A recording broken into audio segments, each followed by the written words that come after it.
Please don't fear me, because I know what I want. Please believe it. You're listening to Tin Pod Radio. This is Erin Kleim and Jordan Middleton, from Crime Crazy, where we prove that we know nothing about our legal system, but we're still crazy for a good true crime story. That's all part of your soul, it makes you freeze. Hey, this is DJ Kirkbride. I'm the co-writer of The Once and Future Queen, and you are listening to Tin Pod Radio. Staring in at yourself, it's time to step outside onto the path you once made. Yo, this is It's Myrrh, and you're listening to Tin Pod Radio. You can find me at It's Myrrh on Instagram and Patreon and Ko-fi.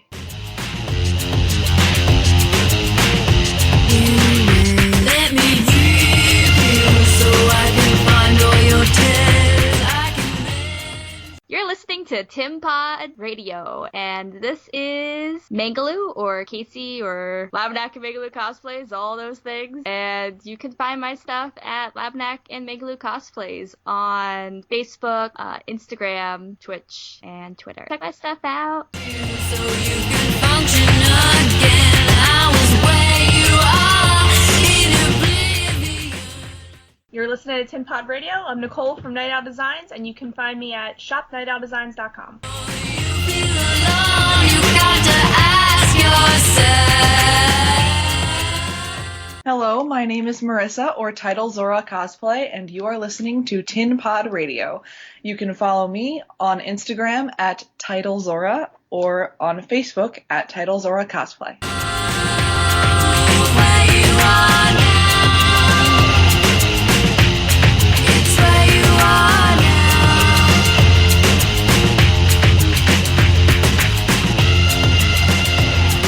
It's where you are now.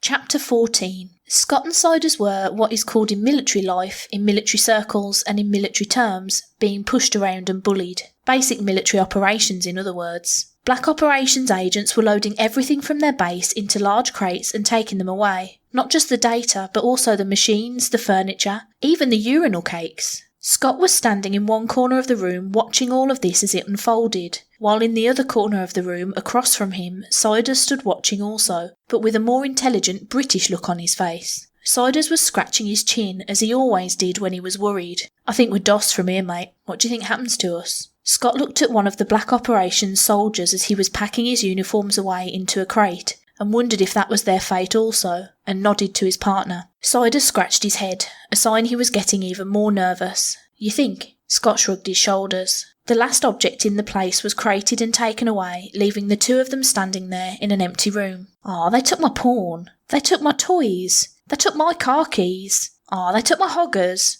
They even took my Bender bobblehead. What kind of secrets could that have hidden in it?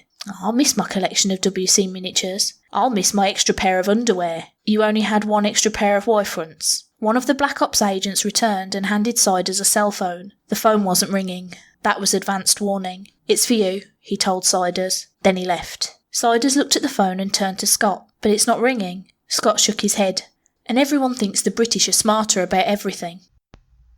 As I've said before, this universe is very much like our own, only with slight differences that are spicy mind launch pads to things that I hope are worth reading about. Mainly just a few people with powers flying around and causing huge amounts of property damage. And one day I'll write about that thing buried in China. There's only one other beyond human hero who's known by the public at large, who was accepted and respected as a hero. That hero went by the name Night Book, but he disappeared 2 years ago, so don't expect any help from him with the current situation going down. Night Book was the only friendly being from a world not our own that humanity has ever encountered. Well, the only person that humanity has known is alien and seems to be friendly. The fact that Poulpy is alien isn't official, but you know, it's like when Elton John or Anderson Cooper came out. Yeah, really, those were huge surprises. Oh, and one other thing, no humans have brown eyes. Take that note of information and put it in your pocket for future stories. And speaking of eyes and eye colour and so on, right now in East Mississippi, as Florida is spit upon by death, A girl named Robin West is sneaking out of her house, running away from an abusive stepfather. She will go on one day to save the world because she has purple eyes, because having purple eyes is just that fucking cool.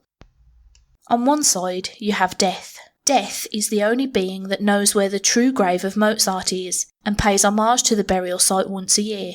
Or was that Poe? Moving on. 14 million people were killed in World War I and 20 million died in the flu epidemic that followed it. Death cried constantly during that time period, but was also happy knowing what would follow. Death is always trying to help, but in the only way Death knows how. Walking to do what must be done, but feeling each step as he walks. Not all knowing, but all feeling. Then you have this one, opening her eyes, standing on the ground of storytellers, and she just watches. She's been called many things in her time, but since her birth from the womb of creation, she has watched. She's me, and me is she, but no walrus is involved. She's the storyteller of heaven, the watcher of God's creations. Most know of her as the angel who watches. She hates her given name and has taken another name to cut down on all the laughs if people ever write about her in any stupid religious texts. She further named herself Stis. Stis stands on one of the hills of what was once the mythical land of Olympus. A land that sits quietly as people say all of its gods died out long ago, but in fact they just left for a better promised land. Stis watches history happen. She watched them leave,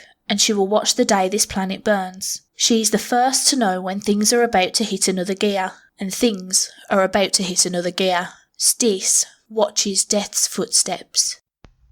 Sabrina has always told people that one of her biggest problems with Ken is his inability to be romantic. To be perfectly honest, and in all fairness to Ken, Sabrina's idea of something romantic is fucking in the theatre while watching a Disney film, with children watching them as an extra turn-on. Here are a few examples of how Ken is not romantic. Example 1. Ken once decorated up their apartment to celebrate their anniversary of being together. He bought fluorescent paint and a lot of poster board. He turned off all the lights in the apartment. Then he lined the floor with poster boards that led big arrows into the bathroom. In the bathroom, he'd drawn a hot bath, and inside the bath he'd placed floating candles and yellow rose petals. He had incense burning throughout the apartment, and playing on the radio was a recording of him reading poetry that he'd written for her. Sabrina came into the apartment, the recording started, and she turned right around and left, shouting, "I'm heading out to have drinks with someone from work, don't wait up." Example 2. Once, during a Christmas vacation in Florida, Sabrina and Ken were staying at a hotel near Disney. Ken had arranged that while they were out eating for the hotel to bring yellow roses into their room and hang them up all over. If you're wondering, yes, Sabrina's favourite flowers are yellow roses. When they got back to the hotel, Sabrina just got angry because the TV didn't have HBO, and when Ken asked her about the roses, she said, "Why don't you try and be a man in some real way?" Example 3. On his first official couple date with Sabrina, Ken rented out a restaurant and had the waiters place on each table a portable TV, each of which was playing one of Sabrina's favourite movies. All the waiters and waitresses were wearing old stereotypical Asian styles of dress, which Sabrina really liked. When they walked in and were seated, Sabrina looked around and saw what Ken had done for her, and did nothing but complain about the food for the rest of the night. Example 4. Once, after Sabrina had called and said her day at work had really sucked, Ken cleaned their whole apartment, doing the laundry, the dishes, sweeping, mopping and vacuuming. When Sabrina got home from her hard day at work, she went straight into the kitchen for a drink, and because they'd run out of natty ice, she got really pissed, threw something and left. Example 5. One Halloween... Oh, actually, I don't know if I should mention that incident. Okay, no, I don't think so. Let's just say it involves a costume party in Sabrina's honour that ended up with Sabrina making fun of Ken's costume and his lovemaking skills, and later going down on one of Ken's friends in the bathroom while everyone, including Ken, could hear her. Example 6. Last Thanksgiving... Oh, this is getting ridiculous. Sabrina's just a bitch. There's no other way around it, no other way of saying it. But then again, she never set fire to a bank after locking over 30 people inside. The Angel of the Sword of God. Okay, I need to stop for a second. How come all angels have names like that? Makes a writer's life hell. Do you think the guys writing ancient biblical texts were on some sort of word count? Will someone someday discover that NaNoWriMo is actually a very ancient writing tradition? Anyway, back to where we left off. The angel of the sword of God walked out from the gates of the city of paradise into the gates of hell for a meeting arranged by the archangel Michael. That sentence just triggered a migraine just writing it. Usually, the angel of the sword sits in the eternal library reading the forbidden Bibles, but today he was sent out from the City of Paradise on a mission because of the current earthly events unfolding. A meeting had been requested to decide what place heaven and hell would have in the aforementioned current events unfolding on earth. Meeting him just inside the gates was the Demon of Dreams. After the introductions of I am the angel of and I am the demon of, the two powerful creatures sat down on a park bench-like structure, made from the bones of fallen warriors from the ancient Casperi. The angel Michael is the only one who could call a meeting like this. Even in this second-rate universe he's respected,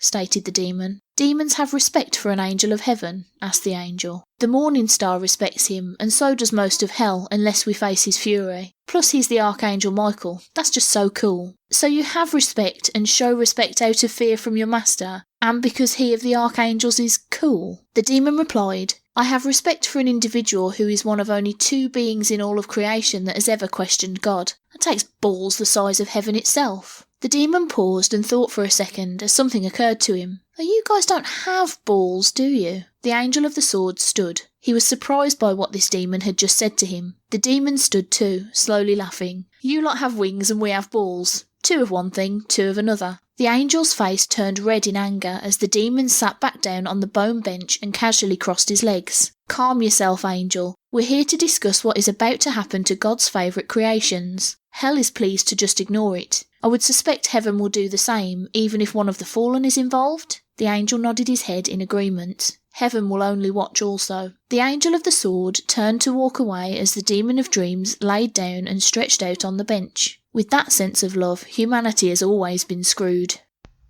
And just a little bit of information for your edification. In every reality/universe, and boy are there a lot of those suckers out there in creation, in every reality there's a different heaven. Well, in some realities it's not even called heaven, but you get the gist of my limited brain pain as it's thinking along this subject line. But in all of reality, all of creation, there is only one hell. Now you know why demons tend to be so cocky. They know more about creation than most angels could even think about knowing. And another thing unique in all of creation is death. In this universe, death is embodied in the form of a former angel. Embodiments of something are always so much more interesting than it's just life. The angel choirs have in the past called death the compassion, but that was a very long time ago. He let them know he didn't like that very much, so they stopped doing it. The archangels refer to him now as one of the fallen. The demon hordes scream his name as the bringing of light. He's got more aliases than my hacker friend's name cart. Ever since a trip to London, which was sort of a love story, Death likes to be called simply Jack. Throughout creation, that was the name he's been trying to get everyone to call him. I guess everyone will just have to try and deal with it. He is Death after all. Who's going to argue a name with him? Jack reached the beach shore and began walking onto the beach proper with his suit drying itself with every step he took. He looked up, down and around as the skies cleared and it was suddenly 100 degrees on the beach. It would probably start to rain again at any moment though. This was Florida after all. Jack straightened his jacket and buttoned it as 12 people dressed in all black military uniforms drifted down from the sky and landed in front of him. It was the dogs of war. All of them could do the flying thing. Jack waved his hand again and all 12 of them disappeared.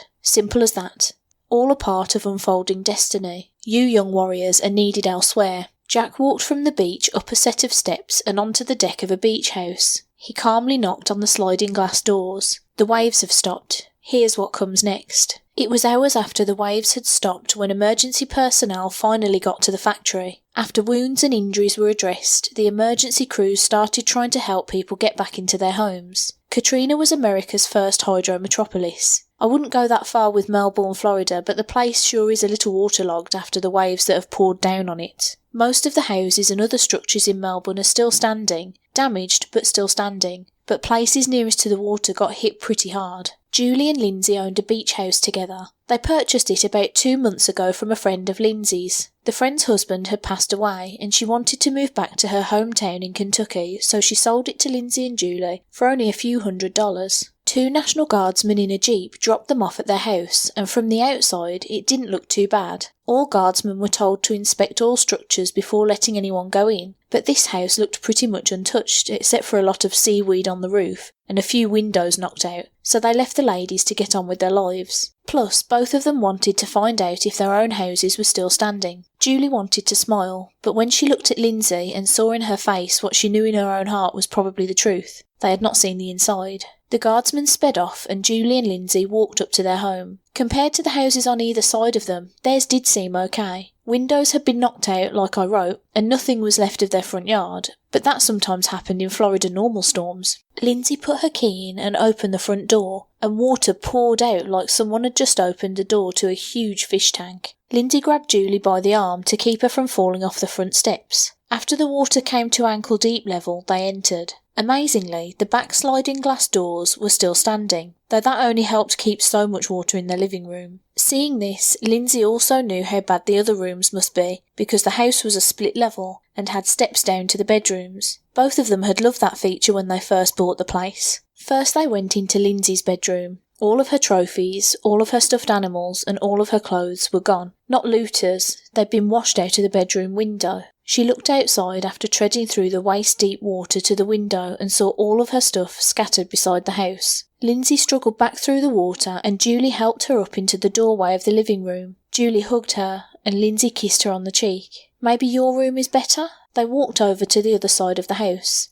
It took both of them to force the bedroom door open. They both knew that wasn't a good sign, but when they finally got it open, they found the room in perfect condition. Well, not perfect because Julie had a boy band poster on her wall, but nothing was wrecked. Nothing was even wet. The window wasn't broken, and nothing was out of place. Except for the guy sitting on Julie's bed. No guy had ever been near Julie's bed. He was most definitely out of place. Who the fuck are you? That was Lindsay. Jack put down the photography magazine he was reading and stood up from the bed. I thought I'd fix things up a bit, cushion the blow. Julie looked at Lindsay with confused thoughts and then back to Jack. Who are you? Were you just trying to get away from the storm? It's okay if that's why you broke in. We'd understand. Lindsay, on the other hand, did not think any of this was okay. Please leave, now. Jack turned his back to them as if they didn't matter and looked out of the bedroom window. Sorry for the rest of the mess. I couldn't really help it. The path must be walked. Bridges must be destroyed. Waters must run their course. I'm here to offer you 2 jobs in my service.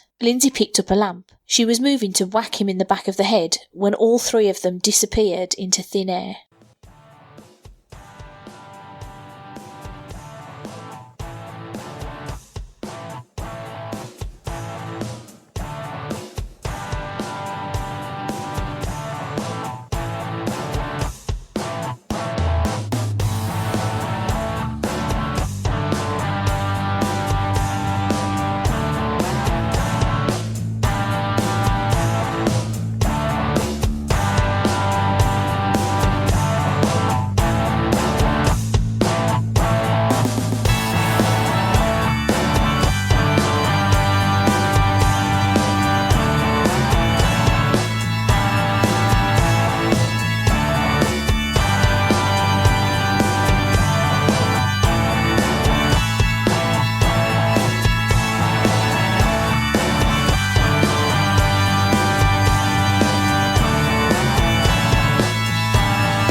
We hope you've enjoyed this 10 Pod Radio fiction audio production narrated by Stacey Taylor. You can find Stacey on Twitter at StaceBobT, and her podcast is popcultureparlor.podbean.com. This story is written by Brian C. Williams, edited by Christina Caceres, copyrighted 2017, System Productions.